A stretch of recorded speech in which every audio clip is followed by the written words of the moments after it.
that the forces of Germany have surrendered to the United Nations. 1945 m. gegužės 8 diena, kai Europoje oficialiai baigėsi Antrasis pasaulinis karas. Tačiau visai šalia Lietuvos mūšiai dar tęsiasi. Šiandien jums papasakosiu, kur vyko tie mūšiai ir kokie karo radiniai ten vis dar randami iki šių dienų. Jeigu patinka toks turinys, nepamirškite like ir prenumeruoti, jei dar to nepadarėte. 1944 m. ruduo. Antrasis pasaulinis karas artėja prie pabaigos. Po sėkmingų puolimų vasarą Sovietų sąjunga pradeda vadinamąją Baltijos operaciją. Jos tikslas – atkirsti vokiečių pajėgas nuo rytų Prūsijos ir galutinai perimti Baltijos šalis. Kai sovietai pradėjo plataus masto puolimą, Vokietijos kariuomenės dalys buvo atkirstos ir įspraustos į Kuršo pusiasalį.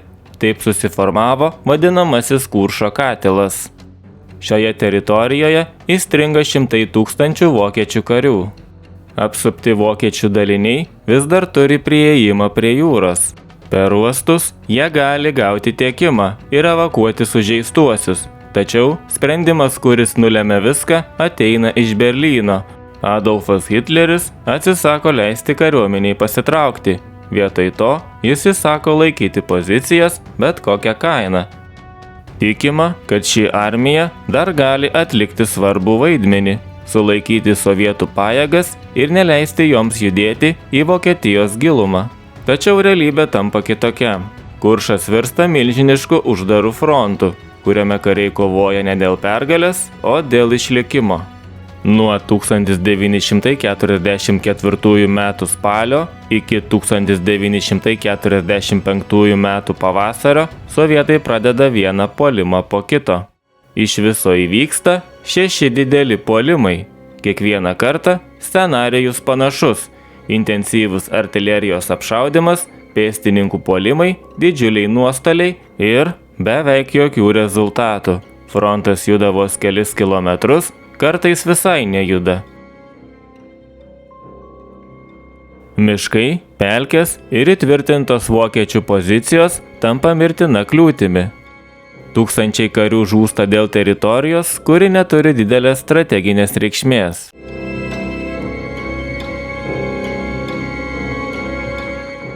Šiame katile kovoja ne tik vokiečiai ir sovietai. Čia buvo ir Baltijos šalių gyventojai – latviai, lietuviai, estai. Dalis jų buvo mobilizuoti per prievartą, kiti savanoriškai stojo į vieną ar kitą pusę. Kartais toje pačioje teritorijoje, skirtingose pusėse, kovėsi žmonės iš tų pačių miestų ar net šeimų. 1945 m. gegužės 8 diena Vokietija kapituliuoja. Gegužės 8 dieną Vokietijos kariuomenės armijų grupės Kuršas vadovybė Ežerėje pasirašė kapituliacijos aktą. Į nelaisvę pateko daugiau kaip 189 tūkstančiai karių ir karininkų. 42 generolai tarnavę 21 divizijoje ir 1 brigadoje. Būtent šiame name Ežerėje, kuriame šiandien veikia Kraštotyros muziejus, buvo pasirašytas šis kapituliacijos aktas.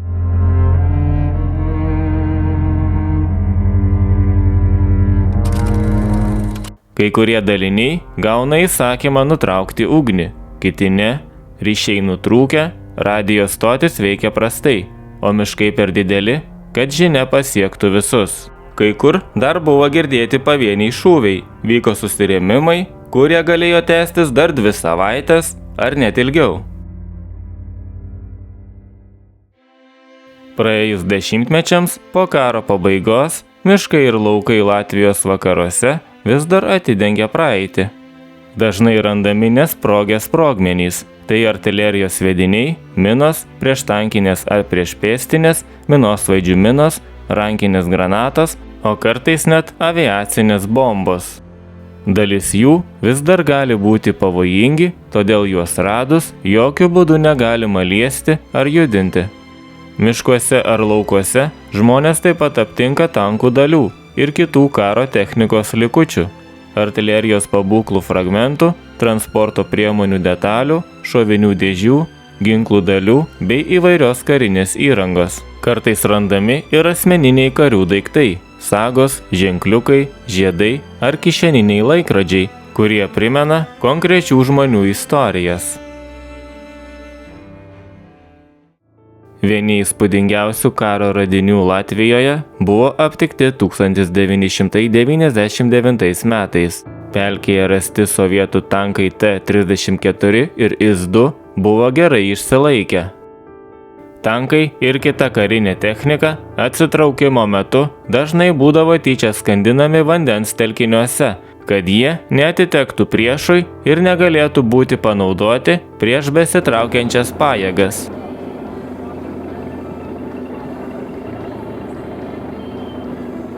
Yra žinių apie kituose Latvijos vandens telkiniuose nuskendusius karo reliktus. Vienas iš tokių – Ciecerės ežeras. Pasak liudininkų, šiame ežere gali slypėti sunkusis Vokietijos kariuomenės tankas Tigras 1.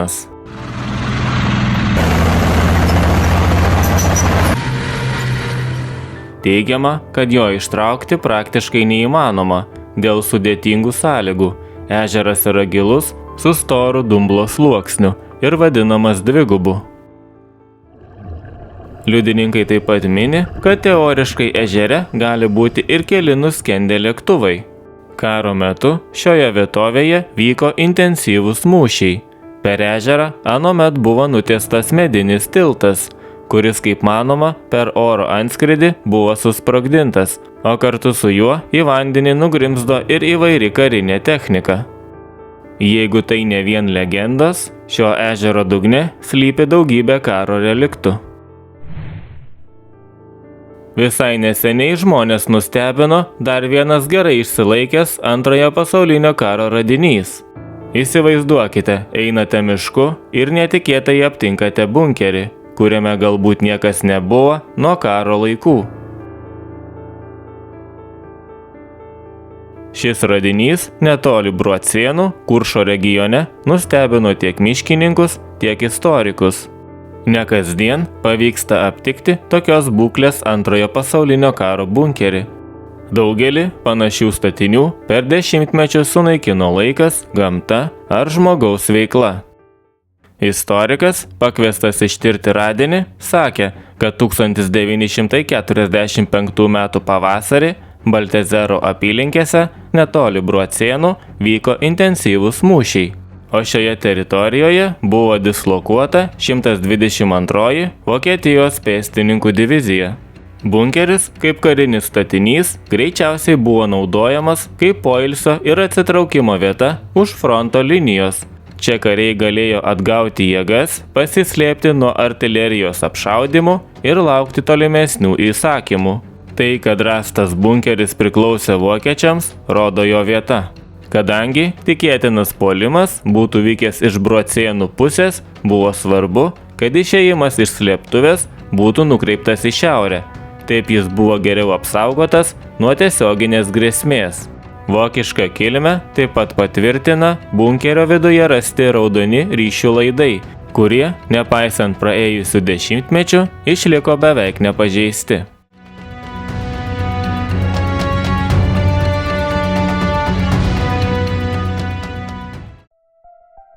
Šiam kartui tiek, ačiū, kad žiūrėjote. Jeigu norite panašių video ateityje, palikite komentarą.